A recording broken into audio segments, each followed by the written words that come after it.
Hello दोस्तों, आपका स्वागत है हमारे चैनल जीके मास्टर में। और इस समय की सबसे बड़ी अपडेट है, बिहार के 4 लाख नियोजित शिक्षकों को आज राजकर्मी का दर्जा मिल गया। सबसे महत्वपूर्ण कि यहाँ 15 सालों का आपका कठिन संघर्ष आज रंग लाया और बिहार सरकार के द्वारा नियमावली जारी कर दिया गया है। चलिए यहाँ विस्तारपूर्वक आपको देखेंगे यह बिहार गजट। इससे पहले अगर चैनल पर नए हैं तो प्लीज़ चैनल को सब्सक्राइब कीजिएगा, शेयर कीजिएगा और लाइक कीजिएगा ऐसे ही अपडेट जानने के लिए सबसे पहले। लेकिन इसके लिए शर्त का भी निर्धारण किया गया है, क्या क्या इसमें नियमावली में है और क्या इसमें वेतन मिलेगा और कितना आपको रख रखाव के लिए क्या मिलेगा। चलिए देख लेते हैं। देखिए यहाँ ये तो द्वारा सभी हितबद्ध को सूचित किया जाता है कि बिहार विद्यालय विशिष्ट शिक्षक नियमावली 2023, यानी कि आप लोग जब परीक्षा दे देंगे विभागीय तब विशिष्ट शिक्षक नियमावली कहेंगे, यानी कि विशिष्ट शिक्षक कहेंगे। अब आप नियोजित शिक्षक नहीं रहेंगे, विशिष्ट शिक्षक कहेंगे। अब आप लोग 2023 का प्रारूप तैयार कर एजुकेशन डिपार्टमेंट बिहार के विभागीय वेबसाइट पर अपलोड कर दिया गया है। सभी हितबद्ध किसी भी तरह का सुझाव विज्ञापन प्रकाशन की तिथि के 1 सप्ताह के अंदर निदेशक माध्यमिक शिक्षा के ईमेल इतना पर भेज सकते हैं। लेकिन इससे ज़्यादा कुछ फर्क पड़ने वाला नहीं है। लेकिन कोई भी अगर शिक्षक हैं, उन्हें किसी प्रकार की कोई दिक्कत है नियोजित शिक्षक को, तो आप ईमेल कर सकते हैं कि इस नियमावली में क्या संशोधन किया जाए। उसके बाद देख लीजिए यहाँ यह बिहार विद्यालय विशिष्ट शिक्षक नियमावली 2023, यानी कि आप लोग विशिष्ट शिक्षक कहेंगे अब। उसके बाद देख लीजिए संक्षिप्त नाम, यह सब आगे यहाँ लिखा हुआ है। विशिष्ट प्रशिक्षित विशिष्ट शिक्षक से अभिप्राय सेवा संवर्ग का गठन स्थानीय निकाय के विभिन्न स्तरों पंचायती राज एवं नगर निकाय द्वारा नियुक्त सभी शिक्षक अब विशिष्ट शिक्षक कहलाएंगे। वे इस नियमावली में प्रवृत्त होने की तिथि से जिला स्तर पर एकल संवर्ग के रूप में विलय हो जाएगा। यानी देख लीजिए आप लोग अब नियोजन इकाई के अंतर्गत नहीं रहेंगे, जिला स्तर का संवर्ग में विलय हो जाएंगे, बशर्ते कि वे विभाग द्वारा आयोजित सक्षमता परीक्षा में उत्तीर्ण हो। यहाँ आपको विभागीय परीक्षा देना पड़ेगा। वे एक अलग संवर्ग का गठन करेंगे जिनकी सेवा शर्तें को अब से इस नियमावली द्वारा विनियमित किया जाएगा। यानी कि आपको परीक्षा का प्रारूप बताया जाएगा, यानी कि आपको यहाँ परीक्षा देना पड़ेगा, तब आपको राजकर्मी का दर्जा मिल जाएगा। मतलब मिल ही गया है, विशिष्ट शिक्षक आप कहलाएंगे जब आप परीक्षा दे देंगे तब। उसके बाद यहाँ के कहा गया है, परंतु इन अध्यापकों के विरुद्ध आज की तिथि तक लंबित कोई अनुशासनिक कार्रवाई, यानी कि आप पर कोई भी विभागीय कार्रवाई नहीं होना चाहिए या सेवानिवृत्त हो गए हैं उन्हें नहीं मिलेगा यह लाभ। उसके बाद आगे इसमें लिखा हुआ है कि समक्षमता परीक्षा विभाग अपने द्वारा चयनित एजेंसी के माध्यम से इन सभी विशिष्ट शिक्षकों के लिए समक्षमता परीक्षा आयोजित करेगा।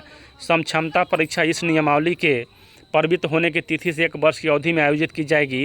यानी कि आज अगर 1 सप्ताह के बाद इसको मिल जाता है, मतलब कि हो ही जाएगा, दर्जा मिल जाएगा, तो 1 साल के अंदर यहाँ परीक्षा करा लिया जाएगा। प्रत्येक शिक्षक को समक्षमता परीक्षा उत्तीर्ण होने हेतु 3 अवसर प्रदान किया जाएगा। वैसे शिक्षक जो तीसरे प्रयास व अवसर में भी सक्षमता परीक्षा उत्तीर्ण करने में विफल रहेंगे, उन्हें सेवा से हटा दिया जाएगा।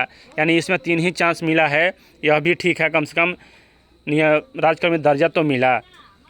उसके बाद इस नियमावली के तहत सीधी भर्ती, इस नियमावली के तहत अनुकंपा के आधार पर नियुक्ति के अलावा कोई सीधी भर्ती नहीं होगा। यानी पहले से जो है वही है और उन अनुकंपा का लाभ आप लोगों को अब मिलेगा, पहले नहीं मिलता था। परंतु ऐसा व्यक्ति जो इस नियम के तहत अनुकंपा के आधार पर नियुक्त किए गए हैं, उन्हें बिहार राज्य विद्यालय शिक्षक नियुक्ति स्थानांतरण अनुशासनिक सेवा शर्त एवं नियमावली 2023 के द्वारा नियुक्त किया जाएगा तथा उनकी सेवा शर्त उक्त नियमावली द्वारा नियंत्रित की जाएगी। यानी कि अगर कोई अनुकंपा पर बहाल हुए हैं तो उनकी सेवा शर्त सरकार द्वारा तय किया जाएगा। अब वरीयता क्रम देख लीजिए यहाँ, जिला स्तर पर विशिष्ट शिक्षकों की एक वरीयता सूची संधारित की जाएगी। शिक्षकों की प्रत्येक श्रेणी यथा प्राथमिक, मध्य माध्यमिक और उच्च माध्यमिक के लिए विषयवार एक अलग वरीयता सूची तैयार की जाएगी। यह शिक्षा विभाग का काम है, आप लोगों को काम नहीं है।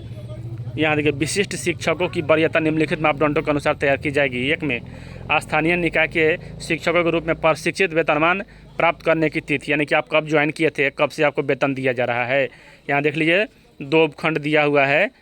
उसके बाद नाम, वरीयता, पद, यह सब। और वेतनमान में भी यहाँ बहुत बड़ी वृद्धि किया गया है। वेतनमान देख लीजिए, विशिष्ट शिक्षक स्थानीय निकाय नियमावली 2020 के तहत उन्हें प्रदान किए गए पूर्ण वेतन का सुरक्षा पे प्रोटेक्शन प्राप्त करेंगे। इसके अलावा इस नियमावली के प्रभावी होने पर उनका वेतन और अन्य भत्ते नीचे दी गई तालिका के अनुसार होंगी। यानी कि जैसे यहाँ अभी जो बीपीएससी से बहाली हो रहा है वैसे मिल रहा है वेतन, आपको भी इतना ही मिलेगा जितना उन लोगों को मिल रहा है, उन लोगों से कम नहीं मिलेगा। उसके बाद देख लीजिए यहाँ अन्य भत्तों में राज्य सरकार की प्रचलित दरों के अनुसार महंगाई भत्ता, मकान भत्ता, चिकित्सा भत्ता यह सब मिलेगा। जैसे बीपीएससी का एग्ज़ाम हुआ है उसमें जिन शिक्षकों को जो पैसा मिल रहा है यानी वेतन मिल रहा है वैसे ही वेतन आपको भी मिलेगा। और यहाँ देख लीजिए कैसे कैसे आपको दिया जाएगा। तो विशिष्ट शिक्षक निम्नलिखित तालिका के अनुसार प्रोन्नति प्राप्त करेंगे। यानी कि अगर आप 1 to 5 में हैं तो 6 to 8 में जाएंगे 8 वर्ष के बाद, और उपलब्ध रिक्तियों के अनुसार। और कक्षा 6 से 8 में अभी पढ़ा रहे हैं तो 6 से 8 में ही रहेंगे, 8 वर्षों के बाद आपको बढ़ा दिया जाएगा। और देख लीजिए यहाँ यानी कि बहुत अच्छा है, आप लोगों का संघर्ष रंग लाया। और यहाँ स्थानांतरण की भी सुविधा उपलब्ध कराया गया है। विशिष्ट शिक्षक स्थानांतरणीय योग्य होगा। यानी कि जो पहले एक ही विद्यालय में रह जाते थे, आने जाने में सुविधा की परेशानी होती थी, इसलिए सरकार के द्वारा पूरी नियमावली यहाँ तैयार कर दिया गया है। देख लीजिए यहाँ अब स्थानांतरण का लाभ मिलेगा, वेतन भत्ता सब मिलेगा। यानी कि उन तमाम बिहार के शिक्षकों के लिए यानी नियोजित शिक्षकों के लिए बहुत ही आज बड़ा दिन है। और देख लीजिए यहाँ समझा गया निलंबन किसी भी प्रविष्टि में 48 घंटे के अंदर पुलिस अभिरक्षा के समकक्ष रखा जाएगा। और यहाँ किसी प्रकार के अब दंड होता है, मतलब कि इसमें जैसे होता है अन्य नौकरियों में ऐसे भी उसमें किया गया है, बर्खास्ती, अनिवार्य सेवानिवृत्ति, निचले पद पर पदोन्नति, वह सब होता है। आगे इसमें लिखा हुआ है विभागीय कार्रवाई शुरू करने की प्रक्रिया। यानी कि नियमावली में पूरी तरह से यहाँ स्पष्ट कर दिया गया है कि किसी भी प्रकार का आपको यहाँ अगर कोई दंड दिया जाता है उसकी भी पात्रता यहाँ रखा गया है।